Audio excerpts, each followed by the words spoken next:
सभी महापुरुषों बाबा साहब अंबेडकर साहब, माननीय काशीराम साहब को श्रद्धा के सम्मान अर्पित करते हुए आज की सभा के मुख्य वक्ता आदरणीय डॉक्टर अनिल गंगा साहब और उनकी तमाम टीम को जय हिंद।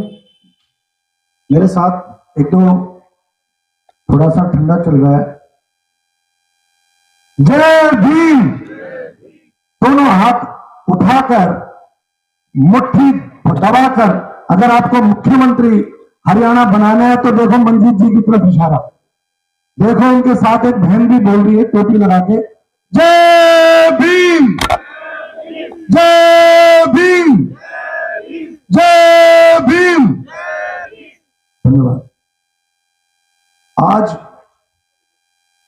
इस विषय पर डॉक्टर अनिल गंगा जी और सारी टीम, मैं सिर झुकाकर नमन और जय हिंद करते हुए शुरुआत करूंगा कि एक ये जो 7वीं बैठक है, इस 7वीं बैठक का मैं धन्यवाद करते हुए कहना चाहूंगा कि आज हरियाणा के अंदर मुख्यमंत्री अपना बनाने की एक मुहिम शुरू तो की, इसके लिए एक बार ताली बजानी चाहिए। और मेरा जन्म दिल्ली की नामनी जय कॉलोनी, जहां 25-25 गज के मकान, बाबा साहब ने संविधान दिया कि जो जमीन सरकारी है वो जमीन हमारी है। तो 25 गज का मकान 1968 में मेरे फादर साहब, उनका नाम तो प्रभु राम था, लेकिन मनवादियों में तो मेरे पापा का नाम प्रभु राम से भी विरोध है। आपके बीच में भूमि रचोया बैठी में छोटा सा अनिल जी परिचय दे दो। हिसार में जन्मी भूमि रचोया और संविधान के माध्यम से दिल्ली की निगम पार्षद बनी और हमें अधिकार मिला कि हम इस क्षेत्र के रोड का नामकरण कराएं। हमें अधिकार मिला कि हम बाबा साहब अंबेडकर बनवाएं, भवन बनवाएं। और नामले की जय कॉलोनी के अंदर, सारदा की जय कॉलोनी के अंदर हमने टॉयलेट ब्लॉक की जमीन को लैंड यूज साइन कराकर बाबा साहब अंबेडकर भवन दिल्ली सरकार के SC/ST वेलफेयर डिपार्टमेंट से फंड सैंक्शन कराकर हमने बनवाने का काम किया। लेकिन नामले के अंदर किराली फाटक एक कहलाता है, इसी तरह की बिल्डिंग है, 2 मंजिला बिल्डिंग बनी है डॉक्टर अनिल जी। मनुवादियों ने जहां बाबा साहब अंबेडकर लिखा हुआ और 15 फुट का पत्थर, उसके नीचे लिखा था संस्थापक चतर सिंह रछोया, उसके ऊपर कालूस से और मसाले से सीमेंट लगा के मेरे नाम को पोतने का काम किया हुआ है, लेकिन वो नाम नहीं हटा पा रहे। दुनिया जानती है ऐसे ऐसे काम इस छोटे से बालक ने किए। और हम एक भीम बटालियन चलाते हैं, ज्यादा हम प्रचार नहीं करते। जो लोग हमारे संविधान के माध्यम से मुख्यमंत्री, मंत्री और प्रधानमंत्री बनाने की सोच रखते हैं, हमारे समाज के गरीब लोग, हम उनको सुरक्षा देने का काम करते हैं। और दिल्ली के अंदर जो भी आदमी आता है उसको रहना, खाना, सोने की व्यवस्था भी देते हैं। और मेरे बेटे बेटी नहीं है, कोई मुझे मामा कह दे, किसी का बेटा बेटी तो मामा हो, और कोई चाचा कह दे, और डॉक्टर गंगा साहब का पुत्र या पुत्री अगर ताऊ कह दे तो मैं स्वीकार। और अगर कोई बेटी ऐसी हो जिसका कन्यादान करने में हमारी समाज के कोई दिक्कत हो तो मैं उसका कन्यादान करने के लिए तैयार हूं। मुझे भी किसी बेटी को कन्यादान करने का मौका मिले तो अच्छी बात होगी।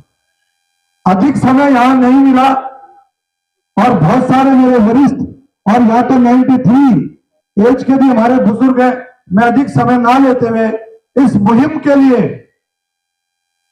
आगे बढ़ाने के लिए मैं आश्वासन देता हूं कि 90 विधानसभाएं हैं। हर विधानसभा में आप लोगों को, मैं समाज के लोगों को जोड़ने की कोशिश करूंगा।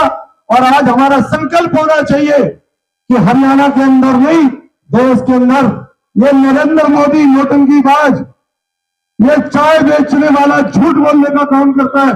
कोई चाय नहीं, वहां स्टेशन ही नहीं था, चाय तो तब बेचेगा। और माननीय काशीराम साहब ने जो हाथी लेकर घूमने का काम करते थे और साइकिल पे घूमते थे, मेरे घर पर भी वो आए हुए हैं। और करोल बाग के रेलरपुरे में जहां माननीय काशीराम साहब ने अपना कार्यालय बनाया था, अगर सच पूछो तो चाय की दुकान वहां है, जो मेरे रिश्तेदारों की दुकान है, मेरी अपनी नहीं है। मैं आपको परिचय अपना देना चाहता हूं, मैं उस परिवार से जुड़ा हूं, मुहिम को चलाने वाले लोगों के साथ। और हमारे देश में बहुत बुजुर्ग और शहीद भी हुए, इस देश को अंग्रेजों को मारने वाले लोग भी हुए, लेकिन उनका नाम लेने वाले नहीं है। इस देश की जो मीडिया वो गोदी मीडिया हो गई है और प्रचार नहीं होता। तो हमें जैसे माननीय काशीराम साहब घरों में जाकर और दरी बिछाकर प्रचार करने का काम, हमें अपने लोगों को ही तैयार करने का काम करना है और उन्हीं के माध्यम से प्रचार करके और हरियाणा का मुख्यमंत्री बनाने के लिए जब आप राजनीतिक पार्टी भी अगर बनाएंगे तो हम आपका साथ देने का काम करेंगे। बस हमें उन लोगों से, जय जंगों से सावधान होना है जो हमारे बाबा साहब का नाम लेकर और धोखा देने का भी काम कर रहे हैं। कुछ लोग भारतीय जनता पार्टी के लिए दलाली करने का काम कर रहे हैं, उन लोगों से भी सावधान रहने का हमें जरूरत है। और आपने मुझे बोलने का समय दिया, मैं बहुत बोल सकता हूं। जैसे हमारे पिछले वक्ता साहब ने कहा कि देश के अंदर हमारे माननीय मंत्री चांदराम साहब ने जमीन अनेक किले के किले दिए, यह सारी जमीन हमारे देश की है। मैं तो चाहता हूं इस देश की जमीन को बांटने का काम हमारा, जब देश का प्रधानमंत्री होगा तो जमीन हमारे को मिलेगी और जब जमीन हमारे को मिलेगी तो हमारी राजनीति आगे और मजबूत होगी। तो इस काम को हमें करने के लिए हमें किसी को उकसाने की, और कोई उकसाने का काम करता है तो हमें उकसना नहीं है। हमें मुकदमों के लिए बहुत सारे देश के अंदर आज अत्याचार हो रहे हैं, हमारी बहन बेटियों के साथ बलात्कार हो रहे हैं और वो लोग, कुछ लोग जाकर रील बनाने का काम करते हैं और वायरल करने का काम करते हैं और अपने आप को एडवोकेट बताने का काम करते हैं। लेकिन वो स्वर्ण जाति के लोग 6 महीनों के अंदर इक्वटल हो जाते हैं, बरी हो जाते हैं। हमें इस बात के लिए चिंता करना पड़ेगा और उन लोगों से सावधानी रहनी पड़ेगी। और अनिल रंगा साहब, डॉक्टर साहब, आपने इस बीमारी को दूर करने की मुहिम शुरू करी है। मैं हाथ उठा के संकल्प के साथ कहता हूं, हमारी टीम और हमारी समाज को हम आपके साथ जोड़ने का काम करेंगे। बहुत बहुत धन्यवाद। मेरे साथ फिर एक बार बोलेंगे, जय भीम। धन्यवाद।